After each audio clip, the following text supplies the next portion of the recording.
доброе карантинное утро. И надеюсь, у нас сегодня получится все дела, потому что в карантин многие из этих дел довольно проблематично делать. И да, я сплю в карантин прям до победного. Сейчас скоро уже будет 10, хотя будильник стоял на 8. Ну, как стоял, так и стоял. Поэтому...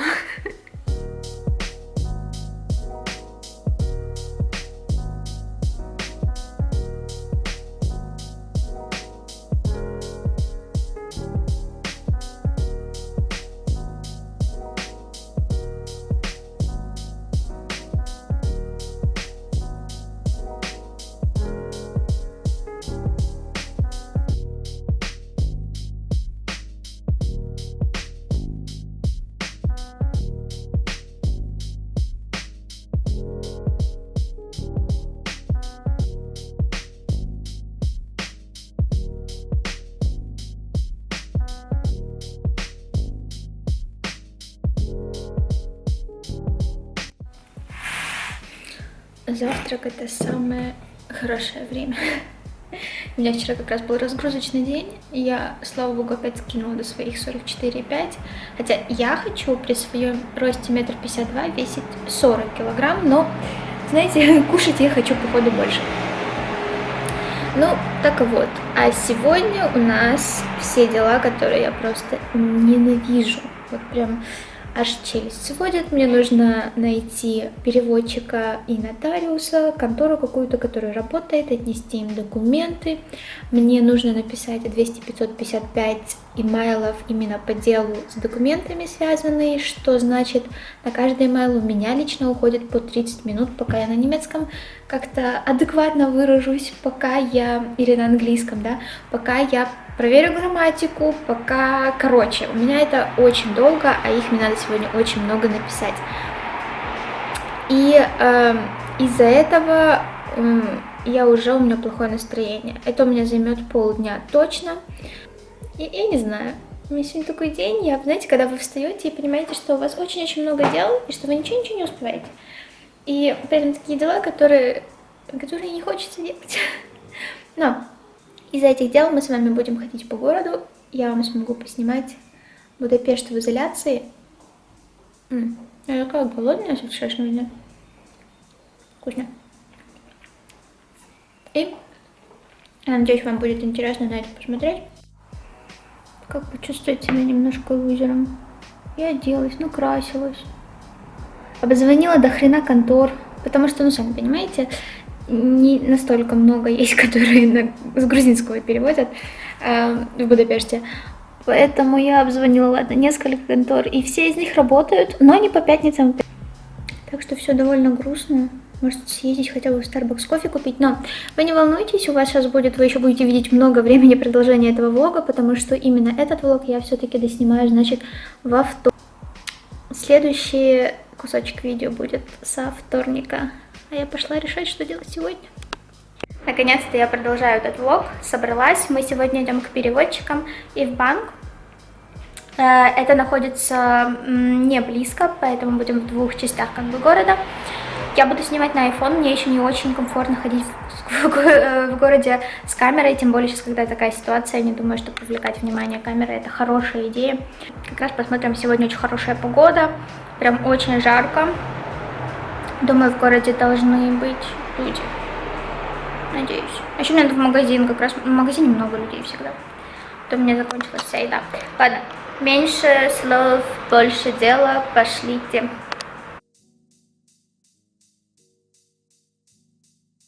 На маленьких улочках, в принципе, людей не очень много.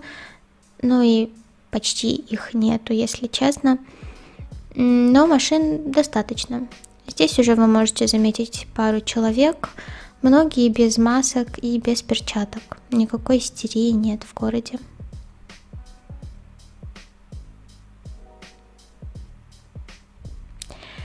Это площадь напротив вокзала. Тут можно заметить, что людей намного меньше, чем должно быть обычно. Но тоже в этот день была очень хорошая погода, 23 градуса, многие идут без перчаток, без масок. Вижу женщину все равно в куртке, но как-то так. В автобусе нельзя подходить к водителю, но люди не сильно шугаются друг от друга и не стараются рассесться в разные концы автобуса.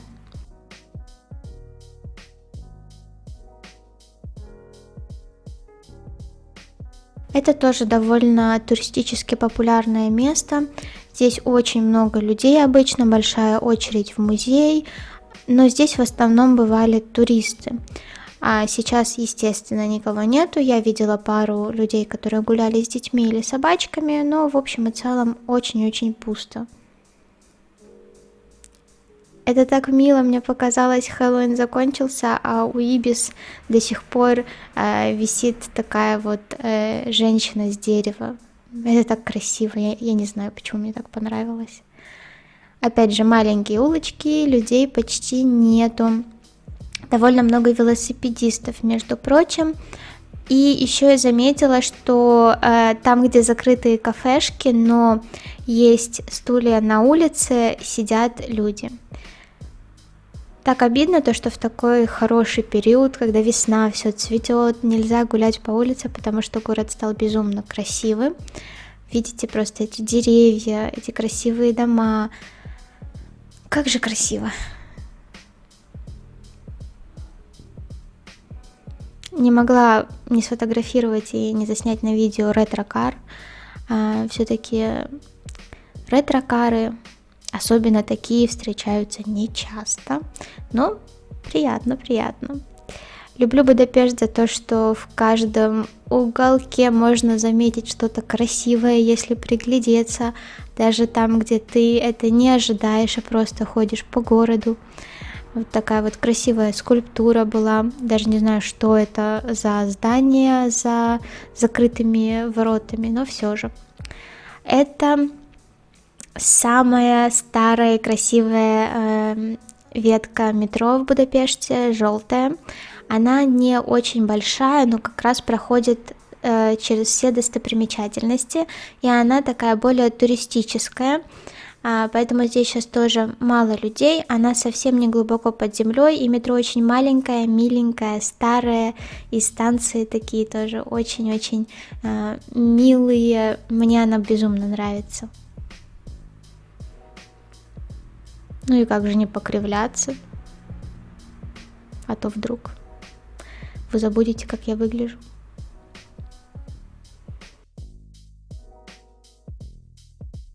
Центр города, там, где в основном рестораны, магазины, недалеко парламент, река. В общем, мы подошли к центру. Здесь у нас очень много опять велосипедистов, людей немного, но, к моему великому удивлению, они все равно есть.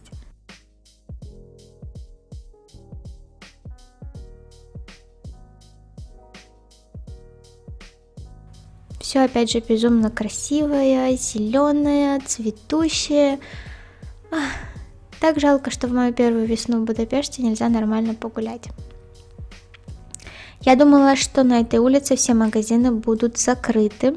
Представляете мое удивление, когда Lush, Lacoste, Nike, не помню сейчас точно, какие еще магазины, но в общем, еще некоторые магазины были открыты. Вот да, так вот. Я была очень удивлена, я думала, что все магазины, которые не продуктовые, должны быть закрыты, но оказывается не должны. В Старбаксе можно купить кофе, но нельзя садиться за столики. Когда я зашла, была только я, но когда мой кофе доделывали, зашли еще 4 разных человека, то есть поток людей есть, просто не такой активный, как обычно. Но все равно для карантина, думаю, это достаточно. Теперь мы спускаемся в новое метро, такие основные ветки метро, там людей достаточно много было, и тоже никто друг от друга, в принципе, сильно не отсаживался. Ну, про магазин я вообще молчу, там все люди очень близко находятся друг к другу.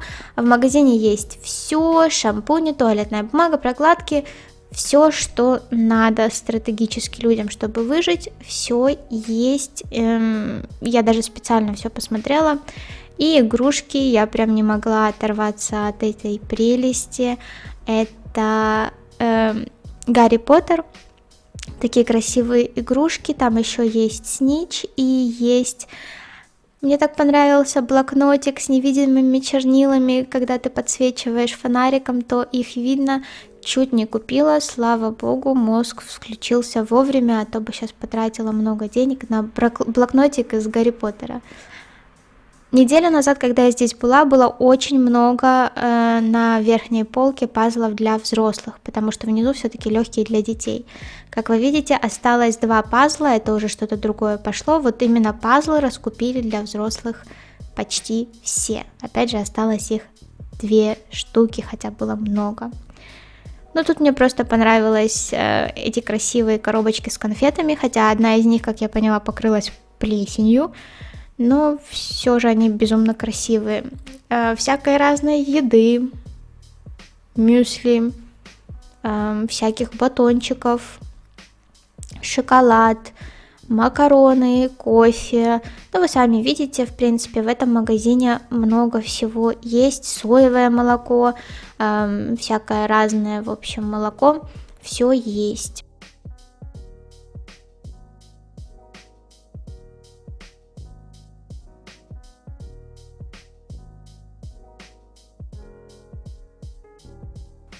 Я не могла отойти, естественно, от косметики так легко. Единственное, что хочу сказать, в этот день я купила крем для глаз, и он очень жжет. Мне кажется, что просто достают какие-то уже просроченные продукты и тоже могут их положить на полки. Я еще себе купила хайлайтер. Когда я его открыла дома, он пах бензином. Есть подозрение все-таки, что на полках присутствуют просроченные продукты. Чипсов просто вообще завались. Чипсы, шоколадки, чаи тоже очень много.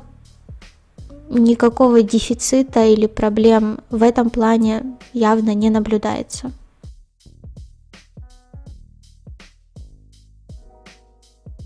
В кассе все должны соблюдать дистанцию, но обычно ее соблюдают только когда уже ближе к кассе подходят, где нарисованы оранжевые ножички. А так, до того, как туда подойти, все, в принципе, стоят более-менее впритык. Это не центр Будапешта, но все равно вы можете увидеть, что магазины открыты. Некоторые люди, конечно, в масках, многие без. Даже можете заметить, что по дороге будут маленькие ларьки с овощами и фруктами, где все лежит на улице, там покупают это люди, продают тоже люди, и можете заметить, что опять же, никакой дистанции или там перчаток и все в этом роде нету. Очень часто начали мыть улицы, это, на мой взгляд, довольно хорошо.